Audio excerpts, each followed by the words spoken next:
ये प्रकृति का नियम है और बदलते परिदृश्य में हर एक व्यक्ति, हर एक देश, हर एक दुनिया का हर एक तत्व सब अस्तित्व बनाना चाहते हैं। सब अपनी संस्कृति को, अपने खान पान को, अपने रहन सहन को, अपने तौर तरीके को सभी दिखाना चाहते हैं, सभी विस्तार करना चाहते हैं, सभी प्रसार करना चाहते हैं। इसी क्रम में पुरानी परंपराओं को जो हमें दुखदाई हैं, जो पुरानी परंपराएं जो हमारे पढ़ने से या फिर हमारी मानसिकता, गुलामी मानसिकता या औपनिवेशिक काल की जो हमने मानसिकता जो झेली है, उसको दूर करने के लिए तमाम जो प्रयास किए जा रहे हैं, हालांकि सरकार की तरफ से भी ये प्रयास चल रहे हैं। इसी क्रम में मैं बात करूंगा इंडियन आर्मी ने अभी आर्मी यूनिफॉर्म 2026 का जो अभी बदलाव लाया है, वो इसी का नतीजा है। हम चाहते हैं कि औपनिवेशिक जो हमारी मानसिकता थी या औपनिवेशिक हमारे जो कल्चर थे, जो पहनावा था, जो तौर तरीके थे, उसमें थोड़ा बदलाव लाया जाए। कुछ भारतीय स्टाइल उसमें इम्प्रूवमेंट के लिए लाया जाए, कुछ भारतीय अपना उसमें लगे कि हाँ अपनापन महसूस हो। ऐसा ना हो कि हम अंग्रेजों की उसी मानसिकता, उसी गुलामी वाली कल्चर को आज भी हम ढोते रहें। इसी क्रम में इंडियन आर्मी ने आर्मी 2026 का जो बिल लाया है, मैं उस पर बात करूंगा।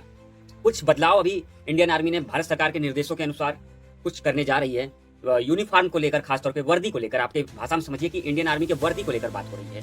इंडियन आर्मी के जो तौर तरीके हैं उसको लेकर बात हो रही है। यहाँ पे वर्दी में क्या बदलाव आएगा, जैसे जो अभी पहले तलवार वगैरह जो इस्तेमाल करते थे, जो बड़े बड़े अधिकारी होते थे, जो ये आपके इंडियन आर्मी के या जो भी ये आर्मी से संबंधित जो भी जवानों से संबंधित जो बड़े बड़े अधिकारी होते थे, तलवार वगैरह लेकर जो है वो किया करते थे, तो वो तलवार पर पाबंदी लगेगी, क्योंकि वो औपनिवेशिक मानसिकता या औपनिवेशिकता की ही उपज है। जो तलवार वगैरह रखना साथ में ना, जरूरत पड़ने पर ही तलवार को इस्तेमाल में लाया जाएगा, समझ रहे हैं। वैसे अब तलवार का इस्तेमाल नहीं होगा, परेड वगैरह में भी जो शामिल होते हैं वहां पे भी नहीं होगा, समझ रहे हैं। एक कंडीशन है। दूसरा, जो कोट वगैरह पहनते थे एकदम अधिकारी, एकदम उस कोट को भी अब हटा दिया जाएगा। उसके स्थान पे भारतीय पोशाक का इस्तेमाल किया जाएगा, समझ रहे। भारतीय जो है वर्दी का इस्तेमाल किया जाएगा, भारतीय रंग में रंगे हुए वर्दी का इस्तेमाल किया जाएगा, ये समझिए आप।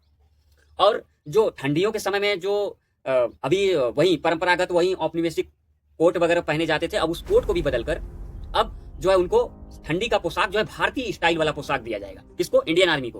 ध्यान रखिएगा, ठंडी सर्दियों के समय में जो पहनते थे जैकेट, अब वो जैकेट भारतीय स्टाइल वाला होगा, भारतीय स्टाइल में नया लुक होगा। अब देखते हैं आगे किस प्रकार का वो लुक होगा।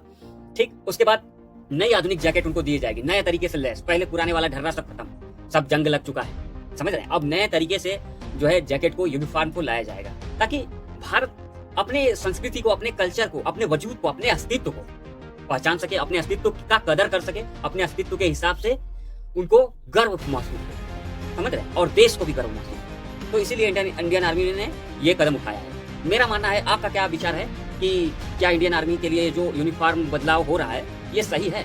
क्या हम औपनिवेशिक जो ड्रेस कोड था उसी पे हमको चलना चाहिए, या फिर अभी नया ड्रेस कोड जो अभी लाया जा रहा है ये सही है? आप कमेंट बॉक्स में जाइए, इसके बारे में लिखिए कि आप इस पे क्या सोचते हैं, जो इंडियन आर्मी ये बदलाव कर रही है। आपको क्या लगता है, आपका कल्चर विश्व में जाना चाहिए? क्योंकि देखिए, हर एक देश अपने कल्चर को बढ़ाना चाहता है, अपने कल्चर को स्थापित करना चाहता है, अपने कल्चर के अस्तित्व को बचाना चाहता है, दुनिया में विस्तार करना चाहता है उसका, समझ रहे हैं। तरह तरह से, तमाम तरीके से जो है विस्तार करना चाहता है। आज हम जो युद्धाभ्यास वगैरह करते हैं वो इसी का एक नतीजा है कि हम युद्धाभ्यास क्यों करते हैं। हम उनके कल्चर को जान सके, दुनिया के कल्चर को जान सके, दुनिया के तौर तरीके, युद्ध के अभ्यासों को जान सके कि किस प्रकार से युद्ध चलते हैं। चैनल को सब्सक्राइब करिए, लाइक करिए और बने रहिए चैनल पर। ऐसे ही नॉलेज मैं आपके लिए लेता हूँ। बहुत बहुत धन्यवाद।